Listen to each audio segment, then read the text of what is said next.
Good morning to all of you out there. Welcome to the program Agenda. I'm Cito Beltran, and you are watching us via Signal TV channels 8 or 250. And for those without Signal, you can go to One News PH Facebook, One News PH YouTube. Okay, today is August 21, 2020. Medyo napansin ko lang po, I just noticed that there was little sound, little mention of the significance of today, August 21. I don't know how the count should be, but I think it was 37 years ago today when a man named Benigno Aquino, Ninoy Aquino, came back from the United States, went to the Philippines, and was shot on the tarmac of then Manila International Airport, which we now call the Ninoy Aquino International Airport, or NAIA. And why do I bring this up? Because, ladies and gentlemen, this whole thing about politics in the Philippines has gotten to the point where some people would even rewrite history, try to cover up, try to ignore the sacrifice of Ninoy Aquino on that day, which we commemorate today. Kung hindi pa naging holiday, baka nagkalimutan na po na itong araw na ito, inaalala natin yung pagkapatay, hindi po pagkamatay, the murder, the assassination, not natural death of Ninoy Aquino. Now, why is Cito Beltran mentioning this? I have no political color. Sinabi ko naman sa inyo, and I don't think you can accuse me of being yellow, considering that my father was sued for libel by Cory Aquino. But that's all water under the bridge. We're all okay. We've all gone past that. But that's why I'm talking about it today. Because what we need to remember is what happened and why it happened. 36, 37 years ago, pasensya na kayo, mahina ang math ko, math 77, math 11, take 7. Ngayon, 37 years ago, what happened? He was killed because the forces back then, the dictatorship back then, believed that they could just as easily kill anyone who opposed the dictatorship, the martial law regime. Okay? Kumbaga, parang patayin na lang natin isang taon to para tumahimik yung buong bansa, para walang papalag, so that no one will have the courage to stand up. It reminds me of a episode in the Bible where Jesus Christ had just resurrected Lazarus, and everybody was just totally amazed by it. They were worshiping him, following him, calling him the new king, the Messiah, etc. And what did Caiaphas, the high priest, say? It is better that one man die than the entire nation perish. So, pinatay din nila si Kristo. Now, it speaks to us of this culture of impunity, where men and women, for that matter, think that once they have absolute power, once they have the military, once they have the guns, once they have the gold, can simply kill people. And if you kill one person, you basically enslave the rest. Unfortunately for them, they were wrong. And fortunately for us, we found our courage. Ninoy was killed August 21, 1983. By February 1986, we had already kicked out the dictatorship. And reminder lang po, dun sa mga nag-iisip na maging sunod-sunuran, loyalists, etc., many of those who were involved in the murder of Ninoy Aquino, they went to jail. Yung mga principal, yung mga, kumbaga, yung minalas na sila yung naturo. Yung mga mastermind, hindi. Pero silang mga naturo, they spend more than half a lifetime in prison, na sila ay kumbaga nawala yung dangal nila. They were branded, they were labeled, they were hated, etc. So, ano pa nangyari? What's happened is nasayang yung buhay nila, in service to dictators. And mind you, I knew some of the officials back then because mga nakilala rin ng papa ko who was a journalist, and as we followed their lives through the years, dahil gano'n naman tayong mga Pilipino, kahit magkaaway, nakikibalita pa rin tayo, kamusta na ba yung walang yan yun? Okay tong kaibigan natin, kamusta na? Many of them suffered painful deaths. They lost their riches, they lost their stature in public, in society. They suffered kidney, liver diseases, lung cancer, etc. At yung iba po, namatay na sa ibang bansa. Now, I'm not going to unearth the politics of martial law, but I just want to remind all of you, the commemoration of the death, the murder, the assassination of Ninoy Aquino, or any person for that matter who has done his best to serve the nation, is not about politics. It is to remind us that people, whether in the time of our Lord Jesus Christ, to the time of Marcos, or even in the present, in many countries, in many parts of the world, people will abuse their authority, will discard human life as disposable, believing they can because they have the power. And the price is paid ultimately. So, ito pong pagko-commemorate ng Ninoy Aquino Day, huwag niyo pong kalimutan, kahit Bonifacio, kahit Rizal, kahit Lapu-Lapu, celebrate. Because as one person pointed out, kasi mag-i-eleksyon na sa Amerika, you need to vote because people died to make sure you can vote. Dito naman po, you need to remember because people died and their families suffered because they wanted us to be free. Okay, we'll move forward to our show today. Our guest for today will be Congressman Jericho Nograles. Tungkol po dun sa, sinabi ko na ito eh. Talaga, napapakamot ako ng ulo, sinabi ko na ito. Yung mainland China, ang strategy niyan, dalawa lang eh. Either duduruin ka, bubuli ka, they will intimidate you, bully you on via frontal confrontation like they do in the West Philippine Sea, or they will commercially annex you. Ang problema, ang akala ko, yung commercial annexation, ginagawa na parang drug pusher na they make you addicted to their products, dependent on their money, mga pautang, hanggang bandang huli, they own you. Ika nga. Ibang klaseng annexation to. Annexation by declaration. Yung palang Manila ay probinsya na ng China at yung palang si Yorme, hindi pala siya Yorme. Norgob pala siya. Governor. Ay, sabi ni Mayor, hindi ako governor ng probinsya ng China. And then we will speak with Congresswoman Stella Quimbo. Ito, I'm sure, nako, medyo tataas ang kilay yung mga magagaling kayo dyan. Kasi ang gusto mangyari ni Congresswoman Stella Quimbo, i-privatize na lang yung PhilHealth. Ang tanong, mas mumura ba? Mas gagaling ba? Mas gaganda ba?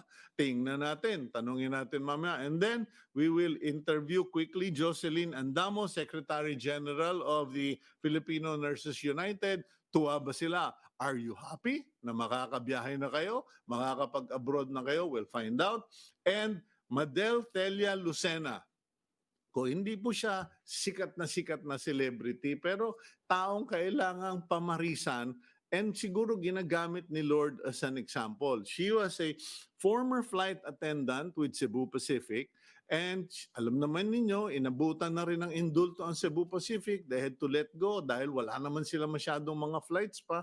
They had to let go of their staff. And isa po yung si Madel, when God closes a door, sabi nila, He opens a window. Hindi ako naniniwala doon. When God closes a door, He gives you 3 more doors. Dito kay Madel, umuwi na siya. Yung door number 1, kasama niya yung pamilya niya. Door number 2, medyo nakapagmuni-muni siya. By door number 3, meron siyang bagong trabaho. Let's find out. In the meantime, let's go to the news right now. on the front page of the Philippine Star.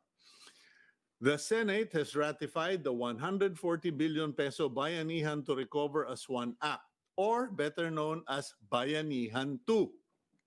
In the measure, tourism sector gets 10 billion peso bailout, which has been subdivided into 6 billion for micro, small, and medium enterprises, 3 billion pesos for displaced tourism workers, and 1 billion na laang for tourism infrastructure. Bayanihan 2 also includes a 10 billion peso fund for vaccines, which will allow the government to make advanced procurements when a vaccine becomes available. The House of Representatives is expected to ratify the Bayanihan 2 report on Monday. Okay, so maganda pong balita yan kasi yung dating kwarta na naging bato pa, mukhang naging tinapay naman ngayon para dyan sa mga tourism workers. Kasi sabi ko nga kahapon, mukhang may magbabalak na illegislation yung 10 billion at gawing pork barrel project. Eh, naibalik naman po, 1 billion na lang, maliit na lang, 1 billion lang. Pero kalat naman po yun sa Pilipinas, so okay masyadong mainit ulo. Anyway, next, medical professionals can now go abroad as the national government relaxed its ban on overseas deployment of health workers. Those who may leave the country are professionals who have existing contracts as of March 8, 2020, and also those who have secured employment certificates from the Philippine Overseas Employment Administration, or POEA. The Interagency Task Force on Emerging Infectious Diseases, or IATF, came up with the decision and made the announcement yesterday after numerous appeals from health workers. Sabi ko naman sa inyo, nakikinig naman yung gobyerno. Medyo mabagal lang ang proseso kasi ang dami nilang nagtatalo dun sa loob ng IATF. Later on the show, we will speak with Jocelyn, Andamo, Secretary General of the Filipino Nurses United, para pag-usapan yan. Okay, ngayon, ito, bad news. Motorists using EDSA may have to pay a fee at certain hours of the day starting next year, as the Transportation Department plans to introduce tolls at major thoroughfare on EDSA. Transport Senior Consultant Alberto Suwansing says this is a way to reduce volume on EDSA while also generating additional revenue for the government. Although Suwansing admitted this can only be done with an efficient public transportation in place along EDSA. Okay, careful. Yan pong mga ganyang balita.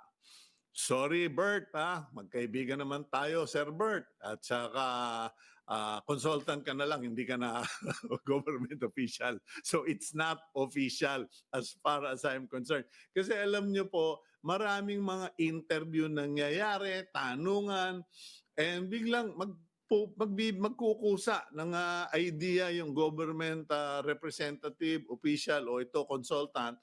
Eh, normally ito po ay mga sabi-sabi. Sabi niya, ganito yung binabalak nila kasi yun na nadinig niya na sinabi ni ganito. Eh, alam niyo po, suggestion lang po sa mga kaibigan natin sa gobyerno, bago po tayo magsabi-sabi, labas muna po natin yung pag-aaral. Kasi yan pong EDSA, bayad na yan. Panahon pa ni Marcos, binayaran na yan. Panahon ni Cory, ni Ramos, ni Erap, ni Gloria, doble-doble na ang bayad namin dyan. Mga motorista, may mga kotse, dahil nagbabayad kami nung motor vehicle user tax, no? Road user tax. Eh, paano nyo sisingilin? Pangatlo, sasabihin nyo, magbibigay kayo ng mga gates doon, magtotorope. Pinoproblema nyo nga yung traffic, gagawa pa kayo ng pandagdag traffic. Hay nako, please laang. Do the science, do the study, do the logic, and not the kwento. Okay. Manila Mayor Isko Moreno shut down 4 stores in Divisoria that were selling products that tagged Manila as a province of China. The said products are branded Ashley Shine, which is an imported hair revitalizing product from China. Its label showed its manufacturing address was in Manila Province, People's Republic of China. Moreno stressed his city will never be a part of China and thus ordered his officials to close down the stores. The firm behind the products had 5 owners, 2 of which are Chinese nationals. Pag-uusapan po natin yan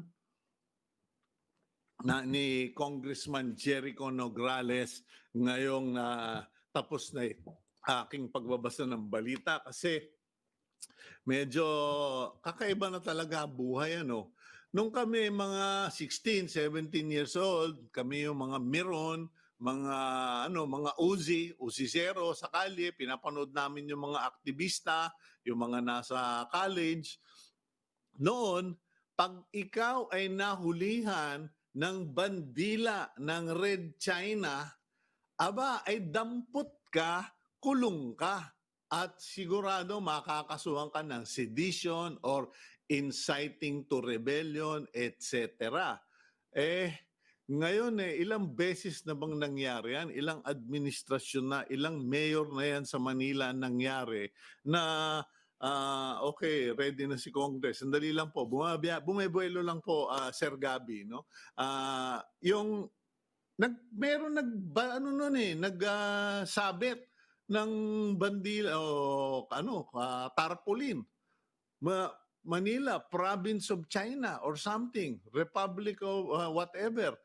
Tapos may mga nagmarch din sa Rojas Boulevard noon papunta doon sa US Embassy. May hawak na bandila. Ang tanong, harapan na tayong binababoy, may napakulong ba kayo? Kausapin natin si Congressman Jericho Nograles ng Puwersa ng Bayan Atleta or PBA Party-list. Ang bata-bata, gwapong-gwapong, ang shiny mo ngayong umaga. Gumagamit ka ba nung Ashley Shine, Congressman? Hindi ito dahil sa Ashley Shine, dahil po ito sa nanay ko. Maganda ang nanay ko. Okay. Mabuti naman na may pinagmanahan ka, Kong. Okay. Alam mo tayo, dinadaan na lang natin sa biroan-biroan. Pero hindi biro itong ginagawang kalokohan na ito. Mabuti hindi ako nagmura. Gagawin kang probinsya ng China. Ano ba yan? Paano ba nagsimula itong kwento na ito, Congressman Nograles? Well, una-una, nahagilap ko ito online. Nagiging viral ito. At syempre, it piqued my curiosity and binasa ko online. And I realized na ang laki ng debate na pala nung nag-viral ito, whether it is fake or real. So I exerted effort na tingnan ko sa merkado kung meron. Saka nakakuha na ako ng actual sample, binili sa Davao. And nung nakuha ko ito, galing sa Davao pa mismo, nakita ko talaga nakasulat dito, San Nicolas, Manila Province, People's Republic of China. So when I saw this, I said, no, it's not fake news. It's real and it's being distributed. So immediately, dahil lahat ng mga public officials, whether you're appointed or elected, you have an oath of office. Your oath of office is very simple. You uphold and defend the Constitution of the Republic of the Philippines. And this is an insult to the Constitution of the Republic of the Philippines, the annexation to China. So sumulat ako sa appropriate authorities, which is Secretary of Trade Ramon Lopez, as well as the FDA, si Yusek Domingo. And when I wrote to them, they immediately constituted an investigating team to investigate the matter. So nagpapasalamat ako sa kanila na gumalaw sila ng mabibilisan. Nahagilap ni Mayor Isko Moreno na meron palang issue na ganito at pinadala niya kaagad yung kanyang team at pinasara dahil nung nahalungkat ng team ni Mayor Isko may nakita sila na 4 na major violations yung kumpanya. Hindi Which lamang are? itong label ito. So Okay, yung which 4 are? na yan, well, first of all, the most obvious is the mislabeling of Manila as a province of the People's Republic of China, which he called a misrepresentation, and it's already immediately enough for the city of Manila to close a business.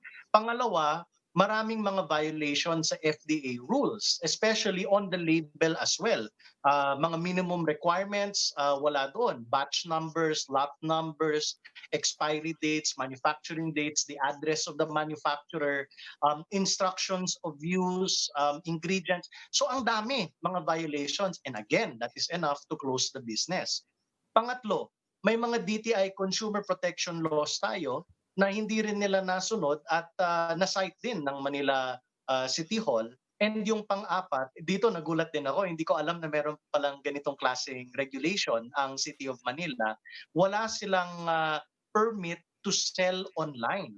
And because of this, sinara sila ng City of Manila, 4 na lugar sa loob ng City of Manila, and then sumunod yung Lazada, yung online shop nila sa Lazada, sinara ng Lazada yung online shop, and then sumunod yung Shopee, sinara din ng Shopee yung online shop, and ang naiwan na lang siguro ng online presence is independent resellers on Facebook Marketplace and Carousel.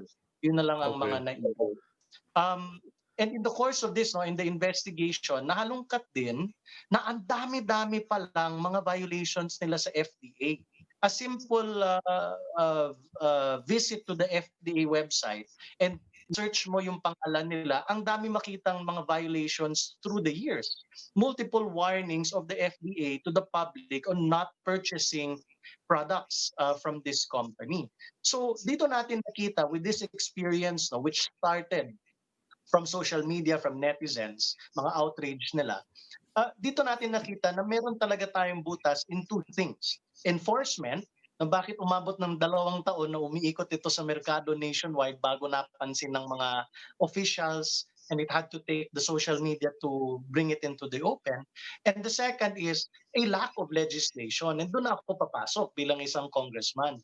Dahil sa experience nito, gumanda yung connection natin sa Consumer Protection Group, pati yung Fair Trade Bureau ng Department of Trade and Industry, and sila na mismo nagsasabi, Congressman, ito lang talaga yung limitations ng batas. Kulang talaga ng ngipin yung batas and mukhang kailangan ng i-revisit. So this is the first case of annexation by commercial product. I want to touch on that. Into that. Yeah. I want to focus on that, Congressman. Kasi nagsabi ka, mislabeling of a product, mga product problems, FDA violation. Kasi we're talking of two separate things here. We are talking about a commercial misdeclaration, so to speak, versus a insult, a commercial annexation by labeling of a foreign product. Kasi ano ba talaga yung kasalanan nila? Kasi baka mamaya mangyayari, we are making a big deal of what will ultimately be settled in court as merely violations of procedures. Kasi meron bang inaresto na mga foreigner? 2 raw sa may-ari ng kumpanya na yan ay Chinese nationals. Meron bang inaresto? Meron ba silang mga work permit, etc.? At saka meron bang kinaso na regarding yung ano ba ito? Sabi mo nga, defending the Constitution in violation of the Constitution. Excellent points there. That's exactly what was unearthed in the course of the investigation here. Na nakikita na limited talaga ang ating mga batas. Yung pananagutan ng mga tao dito ay simple lamang. On the part of the DTI, the most that they can do is pull out, demand a product pull out from all shelves throughout the Philippines and all online platforms. The second is the FDA. The most that they can do is a cancellation of their license to operate.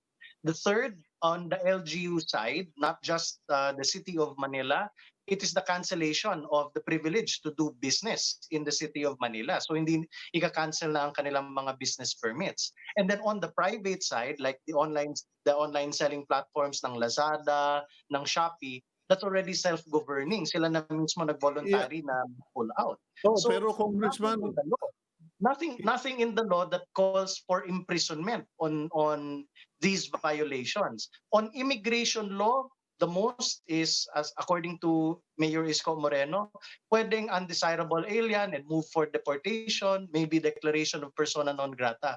But there is no specific law yeah, that goes against this. pero teka, Congressman, alam ba natin kung sinong damuho ang nagpa-print ng province of China? Kasi ako, yun yung issue as far as I'm concerned, that someone printed that, and you cannot possibly claim ignorance or mislabeling. I mean, Exactly. there has to be intent. Is there any action or suggestion from your part to the authorities? Hanapin nyo kung saan saan ba raw gawa yung wag na yung produkto, yung packaging lang, saan daw gawa? Sa China? Well, the packaging and the product and the container are all made in China. And we can assume logically that they will not do any of these package printing without the approval of the main customer itself, which is the office in Binondo. Aside from that, receiving the actual products, the receipt of the actual products and the payment of the actual products means that you consent of the product in toto. And then the distribution also shows consent on everything that is on that product. Now, this is not the first case where the commercial products have wrong labels, misprinted labels, or anything like that. In fact, as consumers, we know na kung merong wrongly printed material in the packaging or on the product itself, the easy fix or the correction is a sticker, a simple sticker to cover the mistake, which is a common practice by manufacturers and distributors. In this case, wala man lamang public apology, which based on the research, a company representative did admit that this is part of the first batch of the product, and they have rectified the mistake that the succeeding batches, wala na raw nakasulat na Manila Province of the People's Republic of China. So na-rectify nila. So palampasin na lang daw. Yan yung hinihingi ng kumpanya. Pero hindi pwede palampasin yan deliberate kasi yan It cannot be, it's deliberate. Hindi, tsaka sinampal mo ko, pagkatapos sasabihin mo, palampasin ko na lang. Teka, sampalin din kita. Pagkatapos sabihin ko, Lord, pasensya ka na.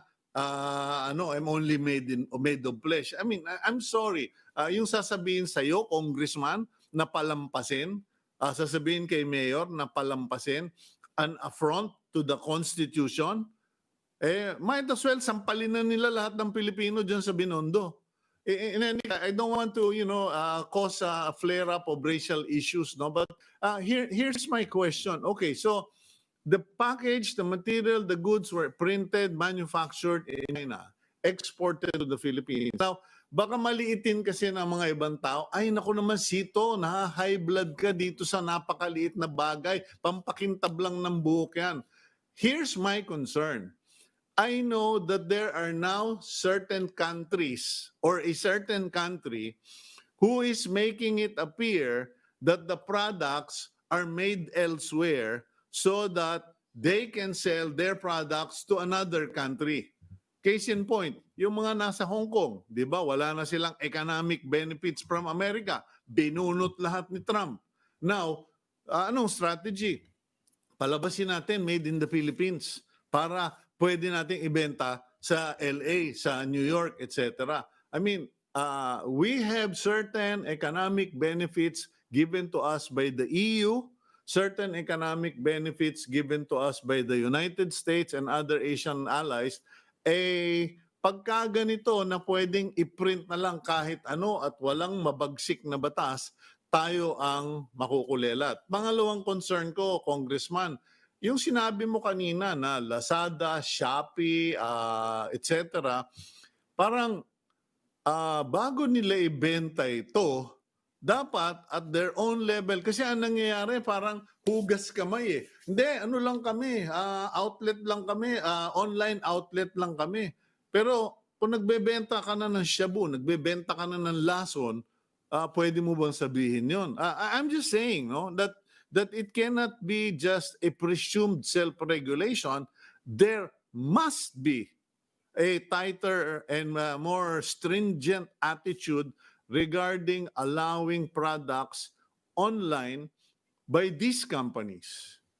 Yes, that's correct. That's why pending ngayon sa Committee on Trade and Industry yung online selling regulation legislation. I think they're set to approve it pretty soon para pagdebatehan sa plenary yung mga bills na ito. And these online selling platforms, marami talagang issues na lumalabas. But to also be fair sa online selling platforms, I myself have called out sa online selling platforms na bakit may nagbebenta ng mga FDA regulated items, or worse, even items that are regulated by the firearms offices of the PNP. Merong nabebenta doon sa online platforms, and we're not just talking about yung mga popular ones, there are also the sub popular ones. So these things are not regulated yet by law. And the Constitution does regulation. So hinahabol pa yan ng Kongreso. Okay. Kong, pasensya ka na kasi ito may nag-text sa akin and I'm obligated to read it kasi hindi naman pwedeng hindi ko basahin. He's quoting Harry Roque. Sa akin, kalokohan lang po yan. Di dapat pinapansin yan dahil wala naman naniniwala na tayo ay probinsya ng China. Anong reaction mo doon? Kasi ang sa akin nga, yeah, that the spokesperson may be true, may be correct, but that no one would believe it. But there are serious implications. There are absolutely serious implications there. At saka hindi ito kalokohan. And to be fair to Secretary Harry Roque, may kadugtong yung statement na yan. Oh. Ang kadugtong yan is that iwanan daw natin yan sa FDA dahil iniimbestigahan na rin yan ng FDA. So kailangan buuin yung statements. Dismiss that, pero let FDA do their job. Now, to be fair to the FDA is investigating it, and they have already looked at the history, and I think they will pretty much come out with a decision in their investigation this coming week. Okay, well that's good to know, and thank you for completing the statement, kasi ako naman siyempre binabasa ko lang itong pinadadala sa akin. Ang tanong ko lang, you said that the committee will be discussing online selling, etc. Bakit ganun, Inuna pa natin yung concern natin na matax yung mga online seller na mga entrepreneurs na Pilipino. Pero itong mga bagay-bagay na ito parang hindi natin na-check kasi alam mo, isa pang complaint ko, kung yung pagkaliliit ba ng mga expiry date, yung halos hindi mo na makita yung expiry date and I've seen this, I've had to use a magnifying glass kasi lalo na sa mga tabletas. Diba? Yes, tawa ka ng tawa kang bata ka, tatanda ka rin. Hindi, ako yung nag-alaga sa tatay ko. Kaya pag hinahanap niya yung medisina, tinitingnan ko talaga yung expiry date. At na-experience ko rin yan na gumamit ng magnifying glass. So, I'm with you there. Dapat medyo pag-usapan ninyo yan kasi misprint, mislabeling, ang nakakatakot yung sa expiry date din. At saka, siyempre, yung responsibility nitong mga online companies kasi parang benta lang sila ng benta, bahala na kung ano yung binibenta ng kanilang mga sellers. But there are already existing rules on the printing of the expiry dates, especially for medicine, and other commercial products.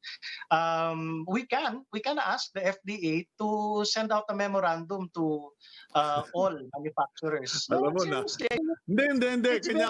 Kanya ko natawa. Kanya ako natawa, naalala ko yung kinekwento ko nga kahapon eh. Yung face shield ba? May instructions how to assemble. Pero hindi kasama sa instructions, tatanggalin mo, pipilasin mo yung protective plastic doon sa screen mismo. Kanya ang daming lalakad-lakad sa airport, parang bulag. I know that face shield, nangyari sa akin yan. Nakabit ko na pagsuot, sabi ko, ba't ang labo?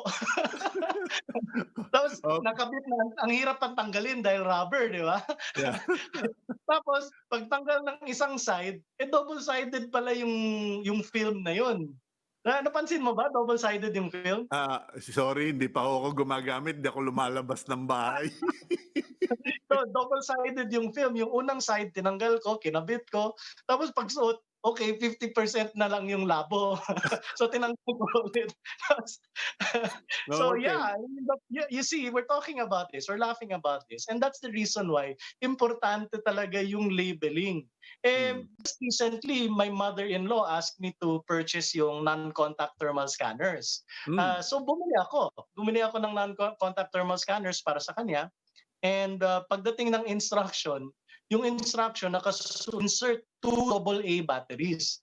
Pag open ko, AAA ang kailangan. Sabi ko, grabe naman ito. Tapos hindi mo alam kung saan yung positive side, saan yung negative side. So kakapain mo pa. But you know, there's some things that can be done by common sense. And nadi-dismiss na lang natin lahat ng mga errors na ito. But the law is the law is kasi sinabi naman sa inyo, gumamit na lang kayo ng rectal thermometer. Yun ang sigurado makukuha mo temperature. Okay, thank you very much, Congressman. Maraming salamat sa araw na ito. At least, you know, forgive me, I'm just trying to put you more into the weekend para naman medyo ganahan yung viewers natin. Pero alam mo, yun ang katotohanan. We need to take this issue about the affront to the Constitution, the mislabeling, at itong kalokohan nito. Kasi ngayon, sasabihin natin kalokohan, pero baka mamaya mo yung apo mo, paggising niya, nagmamandarin na yung mga kapitbahay niya. Okay, thank you very much, Congressman. Thank you, Cito. And to your point, it would take people to stand up for what is right and wrong for us to make sense of what our nation should be and could be. And that should be the spirit of today, August 20. So thank you again and have a good day. Okay, thank you very much, Congressman Jericho Nograles. Yan po, we'll go for a quick break. Pagbalik natin, kausapin naman natin yung ating favorite economist congresswoman, si Stella Quimbo. Kasi, ewan ko, kung hindi na matatawa, matutuwa kayo o mayayamot kayo dun sa ideya na i-privatize na lang iyang PhilHealth. We'll be right back here on Agenda.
Okay, back here on agenda. I'm Cito Beltran. Thank you for joining us this morning. Okay, bago po ako mag-umpisa doon sa interview natin kay Congresswoman Stella Quimbo, meron lang akong babanggitin, no? Kasi meron announcement si Secretary Ed Año ng DILG tungkol sa paggalaw ng mga senior citizen. Sabi, according to what's in the papers, that the senior citizens should be allowed free movement. All local chief executives should ensure that the implementation of community quarantine and ordinances relative to this in their jurisdiction should respect the freedom of movement by the elderly amid COVID-19. There shall also be no curfew on older persons in all quarantine levels. Then jumping frontliners manning checkpoints should also respect the mobility of senior citizens for allowed activities, including medical or humanitarian services. Elders are also allowed to perform outdoor, non-contact sports and other forms of exercise depending on the quarantine level, provided that they observe minimum health standards such as social distancing. Ayan po, no, makipag-ugnayan po kayo sa Office for Senior Citizens Affairs sa inyong mga barangay, pero magpasalamat tayo at ipagdasal natin si Secretary Anyo kasi po siya ay na round 2 na return bout siya sa COVID-19. Pero balita ko, hindi naman niya masyadong iniinda, parang trangkaso lang daw yung umabot sa kanya. But in any case, that's just evidence. No? Alam niyo po, yun yung sinasabi ko. Bagamat kuminsan napipikon tayo, kuminsan naubusan tayong pasyensya, kuminsan di natin naintindihan, nagre-respond naman ang government. Ano? Lalo na dun sa mga in charge ba, yung sinasabi nung iba diyang mga militar. Alam nyo, merong mga pumupuna dito kanila Secretary Galvez, kanila Secretary Anyo, na sinasabing mga militar and militarization of government. Honestly, kung ako po tatanungin nyo, sa observation ko lang, mas maganda ang performance nitong mga ex-military officers, mga retired military officers. Nananahimik na nga sila Bigla pa silang natawag, nanunungkulan sila. Pero alam nyo, mas maganda yung performance sila kung ikukumpara mo sa ibang mga cabinet secretary and government official na nananahimik na hindi dapat nananahimik at yung iba naman daldal ng daldal, akala mo sila yung bida. Doon na ako kay Secretary Anyo, kay Secretary Galvez, at least may ginagawa. Okay, puntahan na po natin yung ating next na guest. Let's speak with Congresswoman Stella Quimbo of the 2nd District of Marikina at siya po ang nagsusulong. Ito na naman po tayo, Profesora. May maganda ka na namang idea, privatization of PhilHealth. Can you please share, ma'am? Good morning, Congresswoman. Can you kindly share? Good morning, Cito. So, we had a series of hearings in Congress in the last few weeks, and the conclusion is that there's systemic fraud. And number 2, they don't even have the basic competencies or hardware to run a health insurance program. They can't even count their members. If you ask them, ano bang coverage rate? They would say 98%, in other words, almost every Filipino. But in my district, the tricycle drivers are clearly not PhilHealth covered. So they can't even count their members. They can't even, they can't design how to pay their providers. They say that of all the case rates, 22% are overpayments, 78% are underpayments, 0% would be correctly set, right? And more importantly, Cito, they can't even count their money.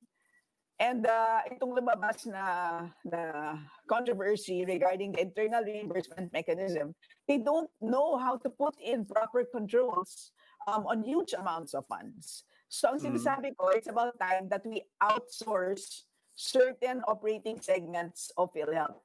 Lilinawin ko.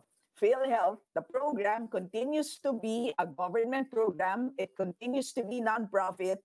it continues to be subsidized by the government. But what I am proposing is certain operating segments of PhilHealth be outsourced. Kumbaga, customer relations in many private corporations, that's outsourced, di ba? Minsan Yeah. kinukuha yan sa BPOs. So it's the same idea. We outsource certain operating segments. Well, Congresswoman, even Rick Morales, the president of PhilHealth, did make that suggestion or mention that in our program. He said, Cito, sa totoo lang, kasi sabi ko, Sir Rick, bakit hindi mo na lang pahawakan sa National Computer Center at sa DICT yung computerization and IT ng PhilHealth?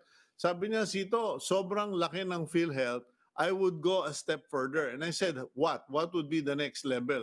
He said, I would approach Microsoft to help us operate the IT. Kasi at least with the third party, lalo na yung kasing tatag like Microsoft, hindi mo pwedeng kurapin yan. So I think you're along the same Yes, line. this is exactly what they want, right? What other area of PhilHealth would you strongly push for privatization?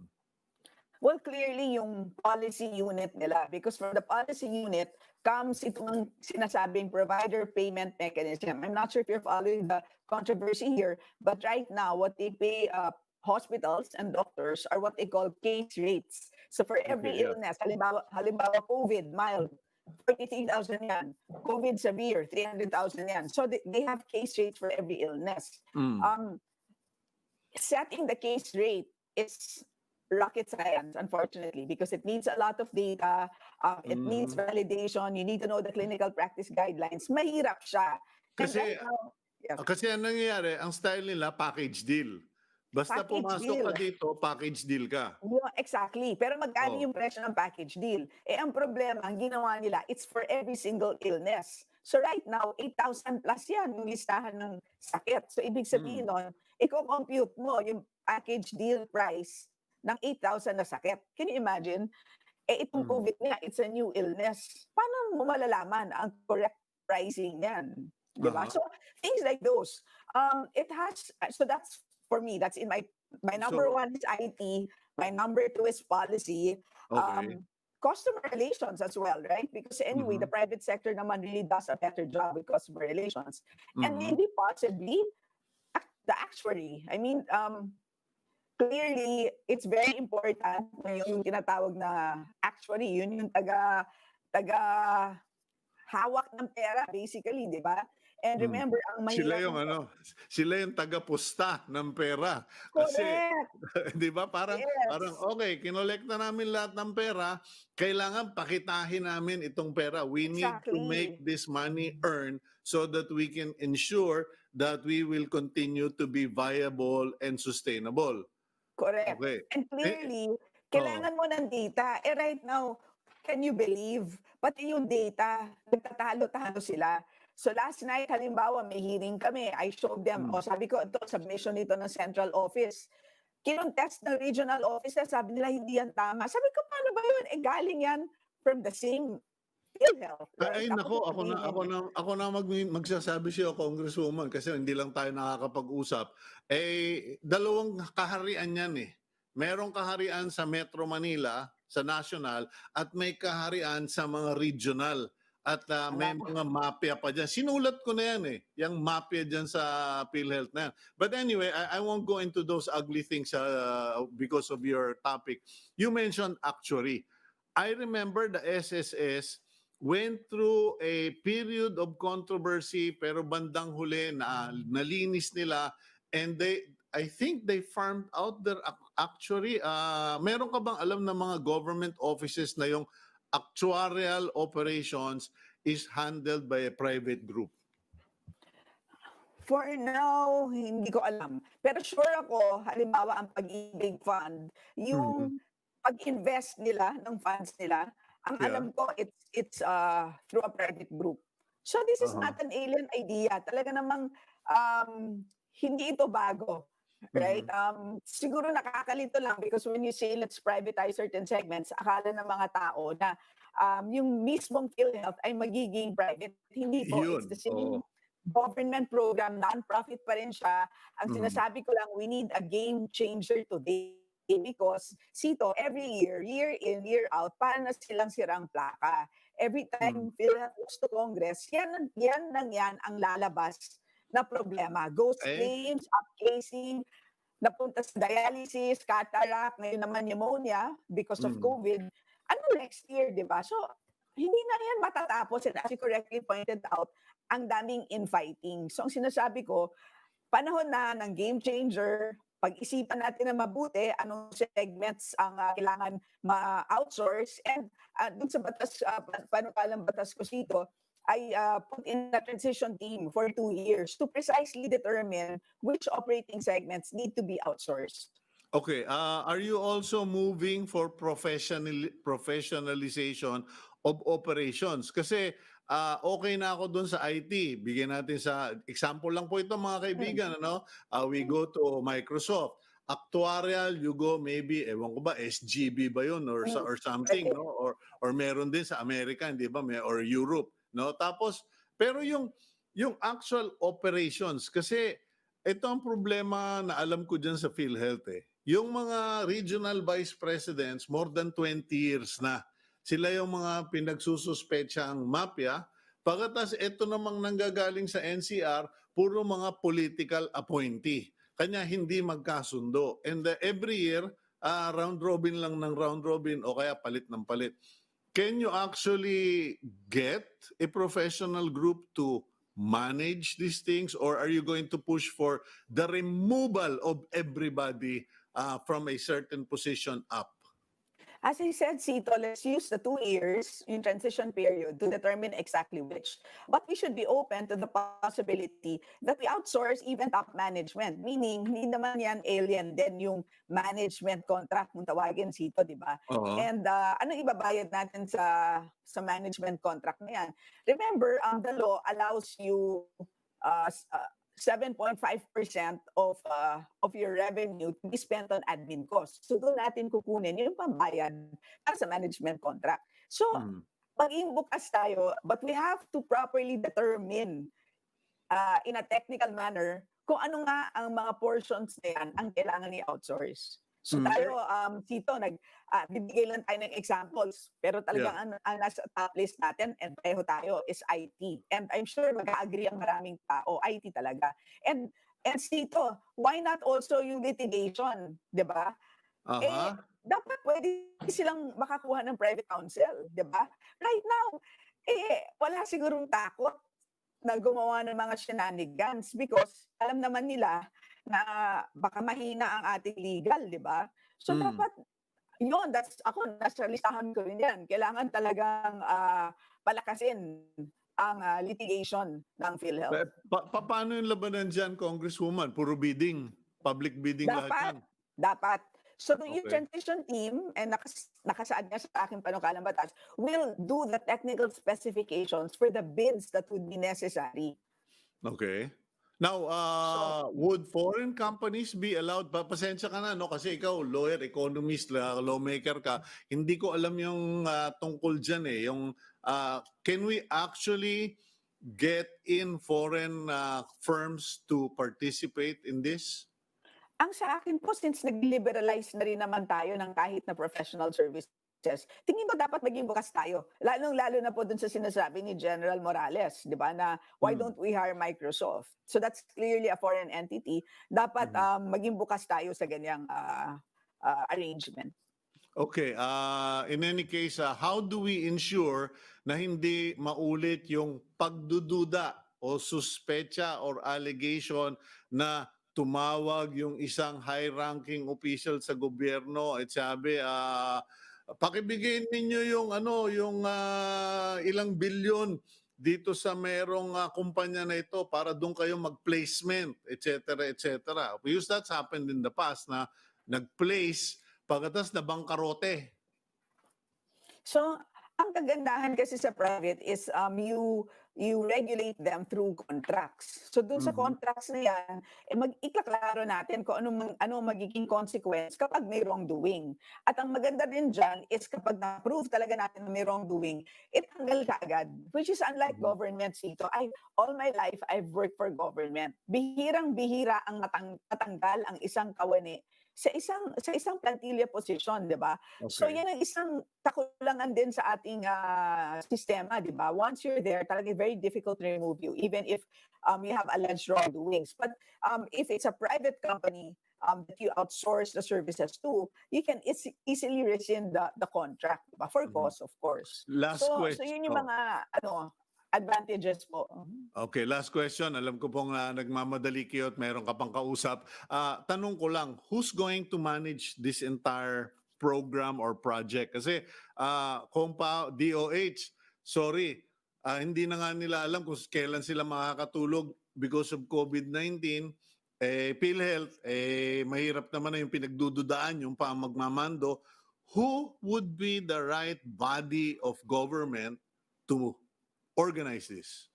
So in my proposal, a new body will be created, so a joint executive and legislative commission with the executive secretary as the chair, and it will include the DOF, DOH, DOLE, DSWD, and GCG, which is the one that regulates our GOCCs, Yeah. and representatives from Senate and Congress. So that would be the composition of the commission. And this commission will precisely oversee the transition team and eventually moving forward all the outsourced segments. Okay, well, that's a good idea, especially with Sunny Dominguez there. Hindi papayag si Secretary Sunny ng ang hahawak small time na hindi reliable. Thank you very much, Congresswoman Quimbo, and I'm sure baka next week magkakatok na namin kami sa iyo Oh, sure, anytime po. to find out more about this. Bye, Sito. Okay, thank you Stay very well. much. You too. God bless. Ayan po, si Congresswoman Stella Quimbo. Good idea, good suggestion. Kasi kung ganyan naman na kinakarne, sinachap-chap na, inaatado na yung ating PhilHealth, abay, baka mas mabuti nga, sige, pira-pirasuhin na natin, party-partihin na. But in this case, we segmentize the operations and requirements of PhilHealth and bid it out to established professional firms or organizations. Yung IT pwedeng pa-bid out to Microsoft, ewan ko kung ano pang merong kumpanya dyan that they can bid there. Meron naman yung kumpanya for PR nga, sabi ni Congresswoman Quimbo, at saka yung para doon sa actuarial. Yun ang pinakamatindi, yung sinasabing actuarial.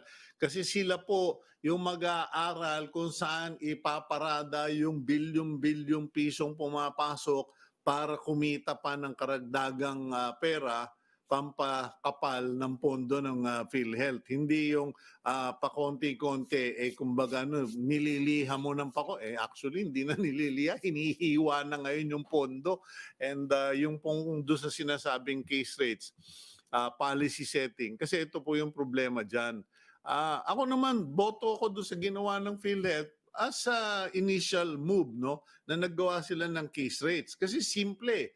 Alam mo na pag may kailangan lagyan ng tubo, alam mo gagastusan ng gobyerno 500 to 700. Pag lumampas doon, maghanda ka na. Maghanda ka na ng karagdagang pera. Pero ngayon, ang nangyayari yata, may nagsabi po nito, no, nag-share ito sa Facebook, sinabi sa atin namatay yung nanay niya, natake sa puso. Sabi raw, pwede naman ho nating palabasing COVID, hindi simple heart attack, hindi MI, myocardial infarction.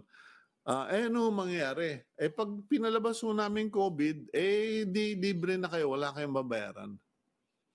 Nagkataon yung tao Christian.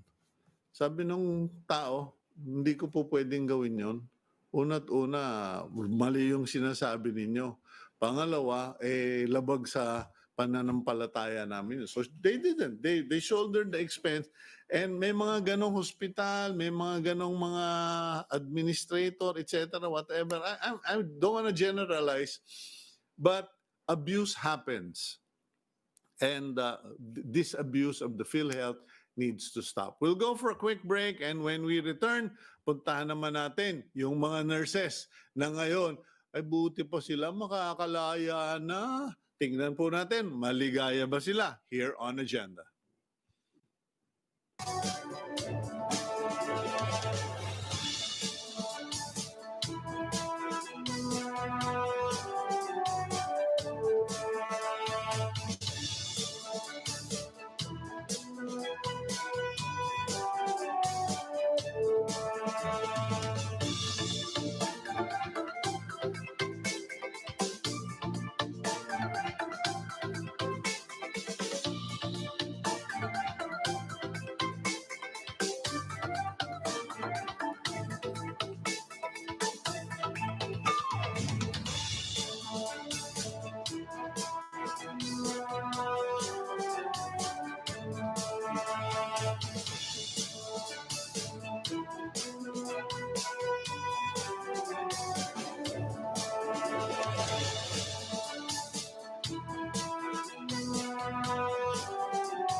Okay, we're back here on Agenda. I'm Cito Beltran, and paalala lang po, it's a holiday, August 21, it's Ninoy Aquino Day, at yun po ay paalala sa atin that on August 21, 1983, ay binaril na si Ninoy Aquino dyan sa tarmac ng NAIA. Okay, yun po yung bakit meron tayong actually, pista opisyal, ang hirap, weird, tinatawag na holiday, yung mga namatay, natalo, na tapos sasabihin holiday. Anyway, okay, tanong natin kung yung ating mga nurses, whether our nurses are celebrating na makakalaya na sila at makakaibang bansa. Let's bring in Jocelyn Andamo, Secretary General, Filipino Nurses United. Jocelyn, welcome back.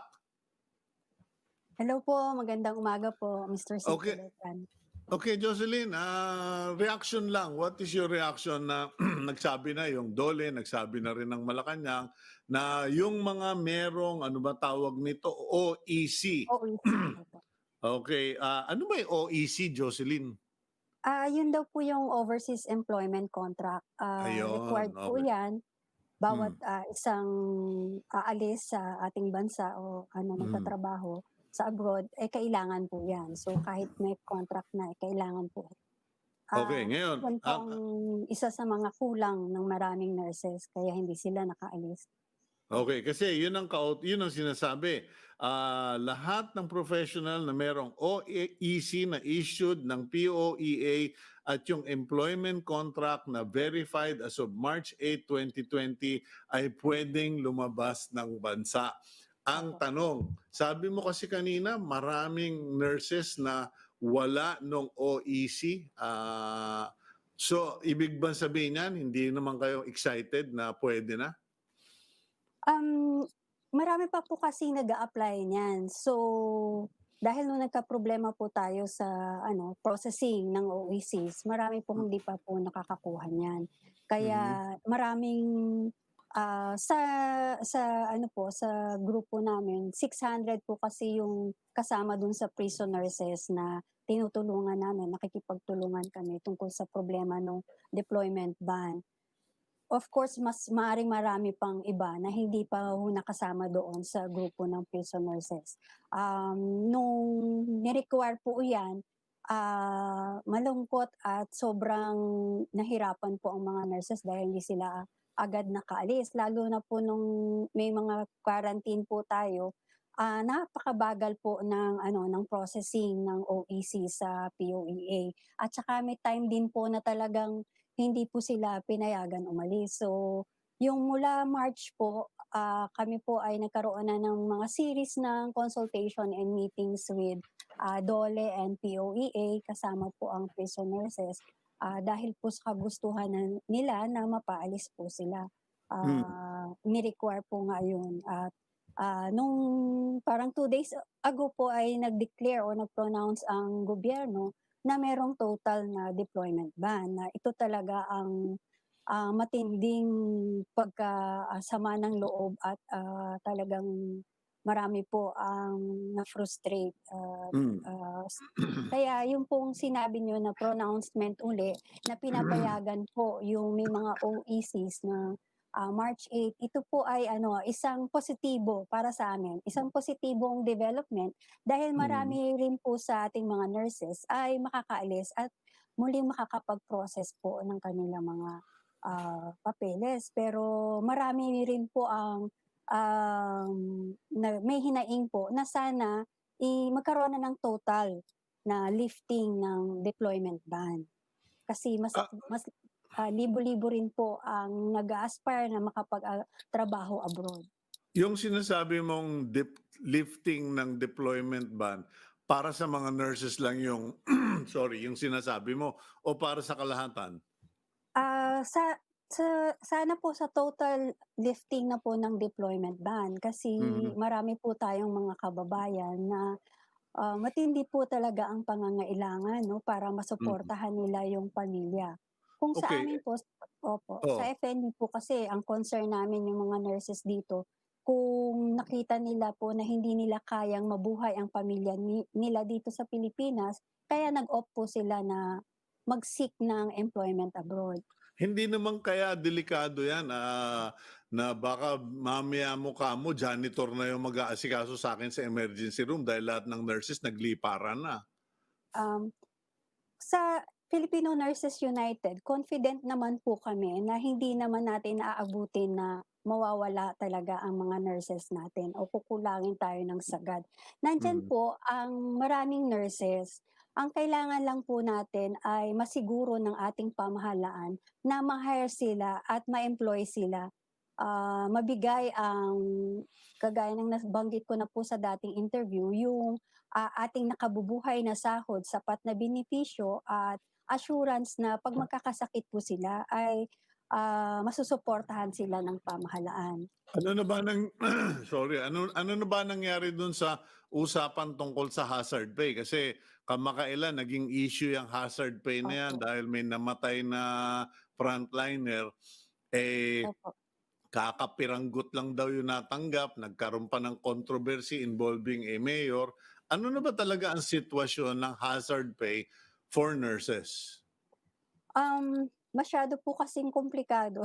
Dahil yung pong Bayanihan Act 1, dahil meron pong phrase doon na whichever is higher, yun po ang naka-confuse sa maraming tao, nakakagulo. Pero Mhm. essentially po, ang sinasabi ng mga kasamahan po namin government nurses, kasi yung Bayanihan 1 ay for government healthcare workers lang noon, ano po. Hmm. Kakarampot or parang barya lang ang natanggap nila dahil dun sa phrase na whichever is higher.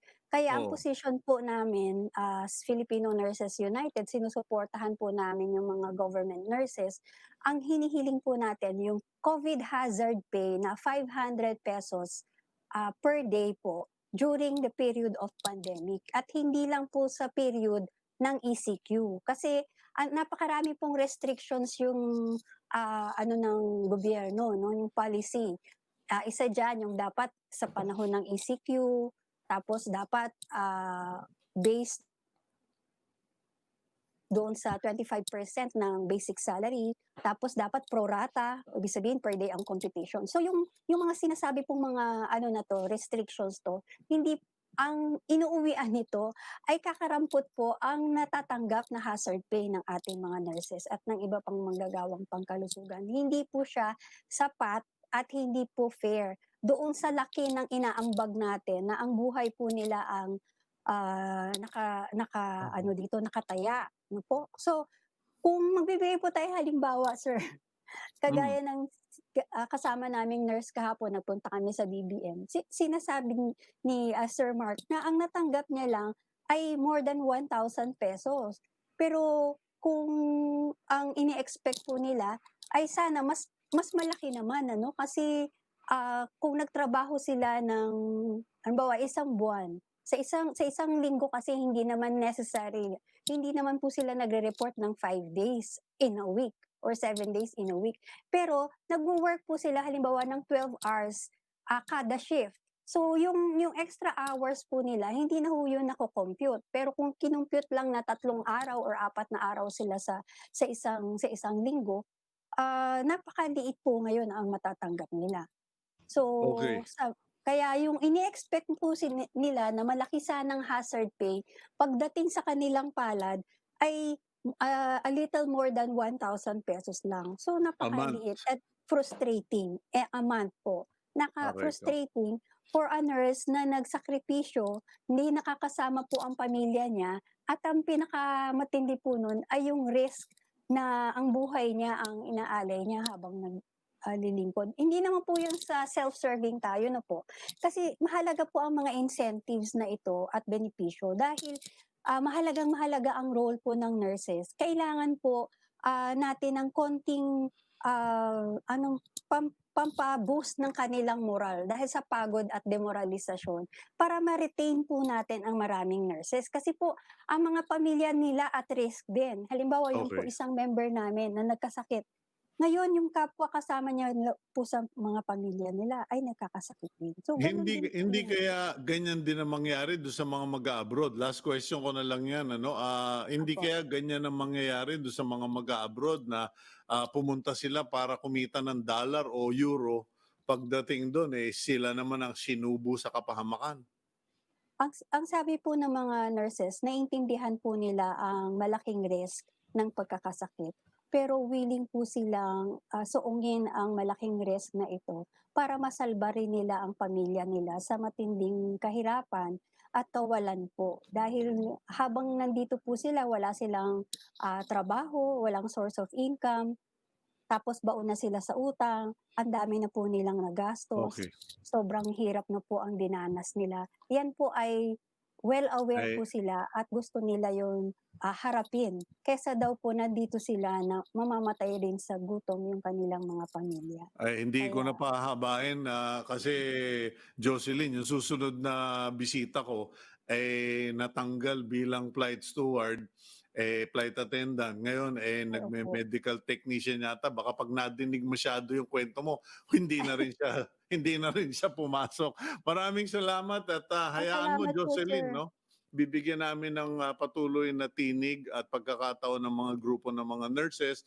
And please mag-ingat po at sana po, bagamat naintindihan natin kailangan maghanap buhay, tulungan ng pamilya, kung uuwi naman kayong nakakahon o kaya nakaurno, hindi rin tama yun. Mag-ingat po tayo. Thank you, Jocelyn, and God Marami bless. pong salamat sa inyong suporta. Okay. Yan po, si Jocelyn Andamo, Secretary General, Filipino Nurses United. Yun po ang masakit. Yun po ang masakit kasi pag pinakinggan natin ang pinakinggan yung mga interview, yung mga press release, akala mo limpak-limpak na salapi ang nakukuha ng mga nurse lalo na sa gobyerno. Ilang ulit ko na pong nadinig yan. I have repeatedly heard this time and again of nurses ending up earning no more than 1,000 pesos addition as hazard pay. The hazard that they face taking care of COVID patients, lalo na yung mga tumutulong dyan sa Philippine Children's Medical Center, yung PCMC, dyan sa Quezon City. Sila na yung nag-aalaga ng mga bata kasi yung mga magulang hindi makakapasok. I just found out na naghahanap pa sila ng dorm na malapit-lapit kasi hindi sila makauwi sa mga pamilya nila dahil baka mahawa yung mga magulang, yung mga anak, mga kapatid. Tapos 1,000 pesos addition lang ang makukuha mong hazard pay. Ewan ko kung may compensation for residential displacement, etc. Pero kayo pong mga nasa kongreso, por 10%, parang awa nyo na. Aralin nyo, makipag-usap kayo sa mga aktual na nurse, doktor, frontliner, what they have to give up and what they have to pay for, the additional cost it is to them in order to serve the public. Okay, puntahan po natin ang ating susunod na bisita. Biruin nyo, ang dami kong alam ng mga bata, they dream of becoming FAs, flight attendants. Bagamat mahirap ang trabaho, dahil yung kapatid ko po at saka yung tiyahin ko ay naging FA na pareho. So alam kong mahirap ang trabaho nila. Pareho silang veteran ng Philippine Airlines. Marami nag-ambisyon, nagtitiis sa domestic ka muna, pagkatapos makaka-international ka. Biruin mo, hindi ka pa nakakatungtong sa magandang plataforma, biglang, baba na, wala na tayo. Hindi na tayo lilipad. Pero, as I was saying, the door closed, but the Lord opened another door. Let's bring in former flight attendant and now health worker in Palawan, Maria Thelia Lucena. Madel, good morning. Good morning po, sir. Hello po. Okay, Madel, I was very inspired dun sa storya mo kasi parang graduate ka. Ano yung course mo nung graduate ka sa college? Medical technologist po talaga yung graduated ko, sir. Okay, medical technologist. Pero hindi mo pinasok. Nagpunta ka sa pagiging flight attendant sa Cebu Pacific. Nag-work po muna ako as 6 months ng medtech and then nag-flight attendant po ako. Okay. And ano yung dream mo nung nag-flight attendant ka? Ikaw ba yung isa ka doon sa mga nahila lang, nayaya lang ng barkada? Or Ganun po. sabi ko na nga ba eh. Okay. And you were really, ikaw ba naka-abroad ka na or domestic flights ka pa lang? Meron po kaming international tsaka domestic flight po. Kasama na po ako sa international flight din. So medyo na-enjoy mo na sana yung pinaghirapan mo nung ikaw ay nagdo-domestic. Yes po. Okay. Enjoy ko pa lang po sana. Tono mo pa lang, nararamdaman ko na yung hinagpis mo. in any case, okay. Paano yung feeling mo noon na biglang nasabihan ka, sorry Madel, we appreciate your services pero wala na tayong flights bye-bye na.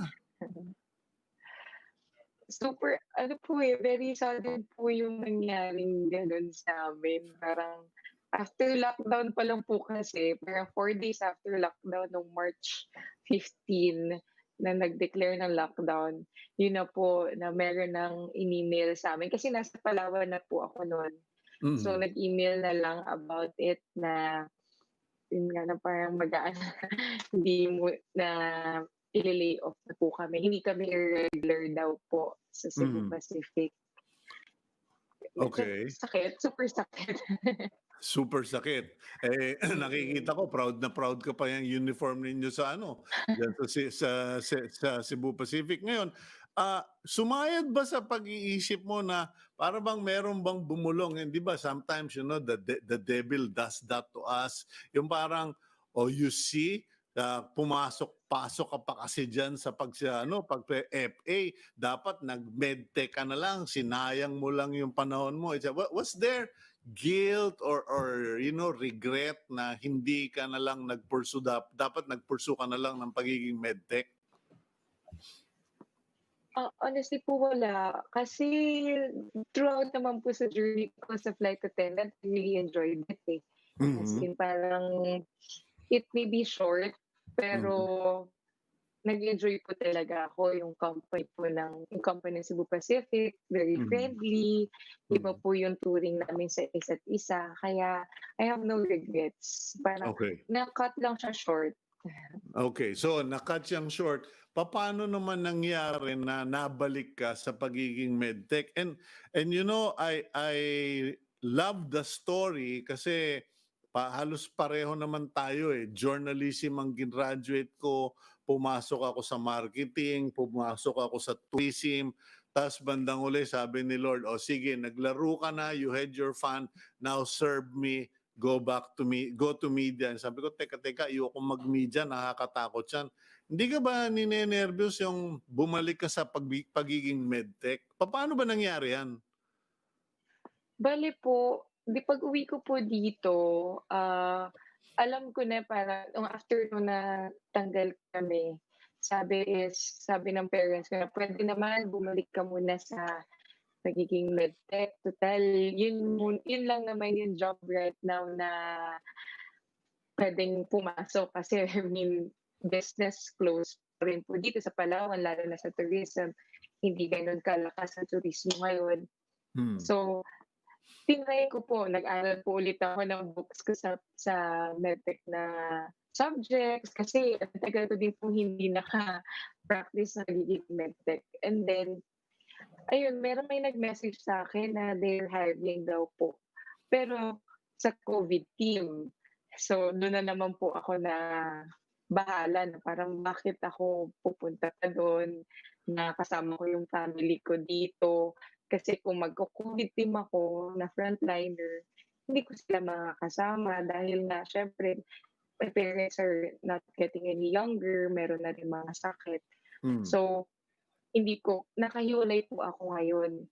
Ang tagal ko din pong pinag-isipan, yung pinag-desisyonan na kailangan ko talagang bumalik talaga sa pagiging medtech para matulungan man lang yung itong sa Palawan po. Kasi super hirap eh. Grabe po yung takot nila. Tsaka wala po kasi dito masyadong medtech sa Palawan.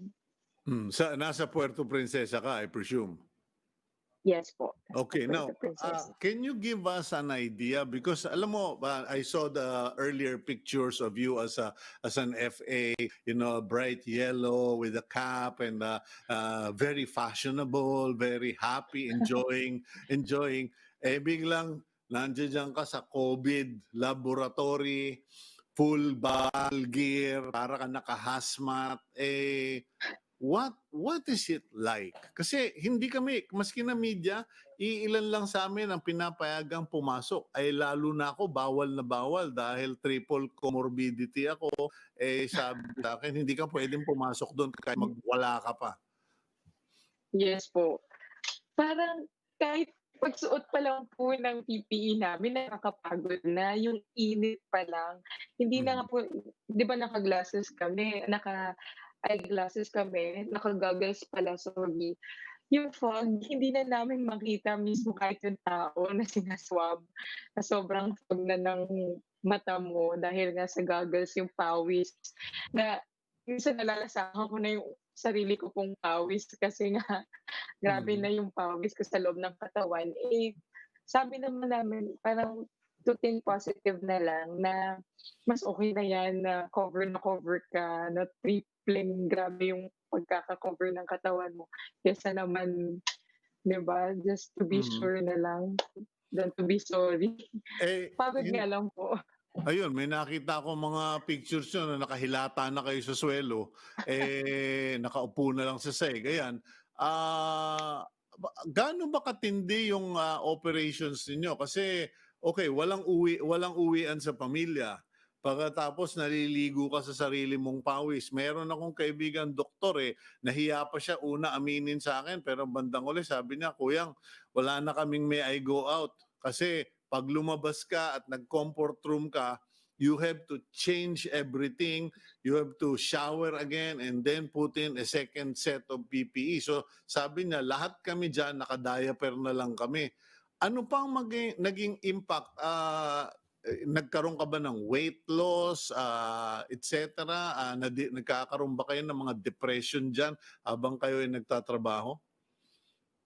Very true po yun sa pagda-diaper na, lalo na kung super namin niyo pong i-swab, talagang gano'n na po yung ginagawa ng mga workmates ko.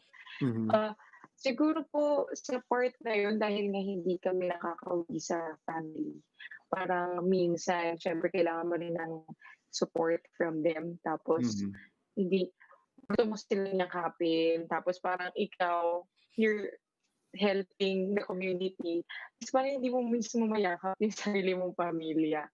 Na parang hindi mo alam kung maiinis ka ba or maaawa ka Ano? sa sarili mo kung bakit mo pa nilalagay yung sarili mo doon. Pero kailangan na lang tatagan yung sistema. Kami-kami na lang din po yung sumusuporta sa isa't isa. Anong feeling mo when you go through the lab works and you discover a positive case? Takot agad. Number one, takot. Kasi syempre po, na-expose ka doon. I mean, hindi talaga mawawala yung takot mo everyday na you're always, parang pupunta ka sa workplace mo na may takot. Kasi hindi mo nakikita yung virus. Parang baka mamaya, parang nagiging paranoid ka na po na hindi mo alam, baka mamaya siya asymptomatic lang. Hindi mo alam kung ano na nangyayari. Kaya always yung fear mo constant lang po. Kamusta naman dyan sa Puerto Princesa? Kasi wala naman kami nababalitaang masamang balita dyan. How everyday ba merong nagte-test positive o madalang na ngayon ang mga positive dyan sa Puerto Princesa? Luckily po, yung mga nagpo-positive is mga LSI po, yung from Manila lang din or from abroad. And then, natitest po agad sila. Maganda po yung protocol sa totoo lang dito sa Puerto. Mas mabilis po. Kasi sa amin po, kami yung hospital na kami lang po yung nagtitest for COVID So once na mabigay po sa amin agad yung samples, as much as possible po, tinitest na po namin agad para at least ma-quarantine na po yung mga tao na pa-positive doon. Ang tanong ko, okay, sorry. Go ahead, Madel, finish mo. Hindi po, ganoon po. Parang at least na hindi po sila nakakalabas na agad sa quarantine facility. Kaya wala po kaming community transmission as for now. Okay, last question ko sa'yo. All of these things that you're going through, are you now inspired na maybe take up medicine? Or are you praying and appealing to God Almighty Yahweh, ibalik mo po ang Cebu Pacific?